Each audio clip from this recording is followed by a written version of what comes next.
नमस्कार बच्चों, मैं सुमित्रा गौतम। आज हम कक्षा दशम की पुस्तक क्षितिज के काव्य खंड का पाठ तुलसीदास पढ़ेंगे। पाठ का नाम है तुलसीदास पाठ 2। इसके रचयिता भी तुलसीदास जी हैं। इसमें लक्ष्मण परशुराम संवाद का वर्णन किया गया है। इससे पहले हमने पढ़ा था गादि सुनु कर हृदय हसी मुनि ही हरे यर सूझ अय मैं खांड न उखमये अझौ न बूझ अबूझ। इसमें हमने पढ़ा था कि परशुराम जी ने के लिए विश्वामित्र जी ने कहा गादी सुनु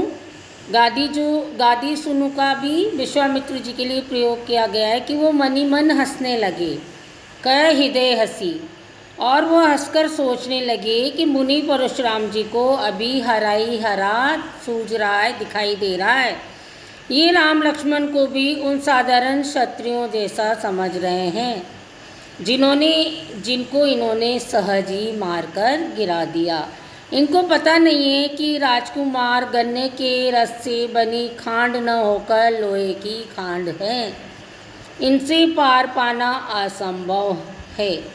अज्ञानवश मुनि सच्चाई को नहीं समझ पा रहे हैं। आगे देखिए, कहूँ लखन मुनि सील तुम्हारा, को नहीं जान विदित संसारा। माता पितई उऋण बहनी के, गुरु रेणु रहा सोच बड़ जी के। सो जनु हमरे माथे काड़ा, दिन चली गए ब्याज बड़ बाड़ा।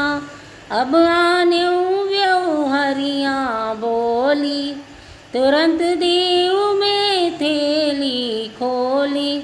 सुनी कटु वचन खुटार सुधारा, हाय हाय सब सभा पुकारा। भृगुवर पर सुदिखावो मोई, विप्र विचारी बचौ निपदोई। मिले न कबौ सुबट रन गाड़े, द्विज देवता धरई के बाड़े। अनुचित कई सबु लोग पुकारे, रघुपति से नहीं लखुन निवारे। लखन उतर आहुति सरिस, भृगुबर कोप कसान। बढ़त देखि जल संवचन, बोले रघुकुल भान। कहें लखन मुनि सील तुम्हारा, को नहीं जान विदित संसारा। लक्ष्मण जी ने परशुराम जी से कहा कि आप कितने शील स्वभाव के हैं, ये बात सारा संसार जानता है। माता पितई उऋण भयनी के, माता पिता के ऋण से तो आप बड़ी अच्छी तरह से मुक्त हो गए। गुरु ऋण रहा सोच बड़ जी के, लेकिन गुरु का ऋण बाकी रह जाने से आपके मन में बड़ी चिंता थी। आपके मन में चिंता थी कि गुरु का ऋण रह गया है अभी चुकाने को। सो जनु हमरे माथे काढ़ा, तो आपने उस ऋण को हमारे माथे मढ़ दिया। गुरु का ऋण ही था ना, शिव भगवान परशुराम जी के गुरु हैं, तो वो कह रहे हैं लक्ष्मण जी कि वो जो ऋण था गुरु का, वो आपने हमारे माथे मढ़ दिया। दिन चली गए ब्याज बड़ बाड़ा, दिन बहुत हो गए इसलिए ऋण का ब्याज भी काफ़ी बढ़ गया होगा। अब आने व्यवहरियाँ बुलाई बोली, व्यवहरिया हिसाब करने वाला, गणना करने वाला। तो अब आप हिसाब करने वाले को बुला लीजिए। तुरंत देव में थैली खोली, आप जितना ऋण निकालेंगे मैं तुरंत थैली खोलकर चुका दूंगा। कौन कह रहे हैं? लक्ष्मण जी। सुनी कटु वचन कुठार सुधारा, लक्ष्मण के इन कटु वचनों को सुनकर परशुराम ने परसे को संभाला। हाय हाय सब सभा पुकारा, ये लक्ष्मण पर प्रहार करने को उद्यत हुए। ये देख करके सभी सभा के लोग हाय हाय करने लगे, हाय हाय चिल्लाने लगे। भृगुवर परसु दिखावई मोई, विप्र विचारी बचो नपदोई। इतने में लक्ष्मण चुप नहीं रहे और बोले, हे भृगुवंशी, आप मुझे परसा दिखा करके डराना चाहते हैं? अरे क्षत्रियों के शत्रु, विप्र विचारी बचो नृपदोई। आप ब्राह्मण हैं इसलिए मैं आपसे युद्ध नहीं कर रहा हूँ और आप युद्ध से बच रहे हैं। मिले न कबऊ सुबट रणगाड़े, द्विज देवता धरई के बाड़े। आपका अभी तक युद्ध में अच्छे योद्धाओं से पाला नहीं पड़ा, आप घर में ही वीर बने हुए हैं। अनुचित कई सब लोग पुकारे।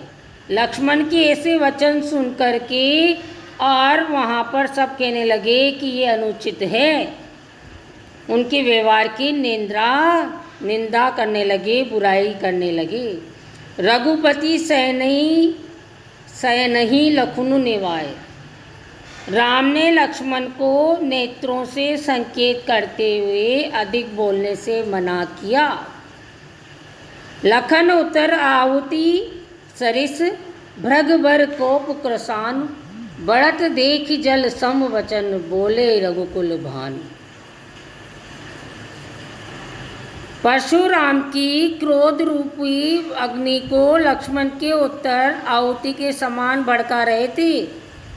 जब क्रोधा अग्नि को बढ़ते देखा तो राम ने जल के समान शीतल वचन बोला। लखन उतर आहुति सरिस, भृगुवर कोप क्रसान। परशुराम जी की क्रोध रूपी अग्नि को लक्ष्मण के उत्तर आहुति के समान भड़का रहे थे। बढ़त देख जल सम वचन, बोले रघुकुल बान।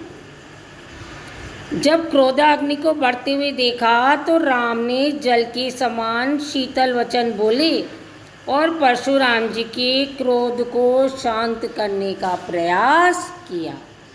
ये पाठ यहीं समाप्त होता है। धन्यवाद बच्चों। इसकी प्रश्न उत्तर कर लेना सभी कॉपी में।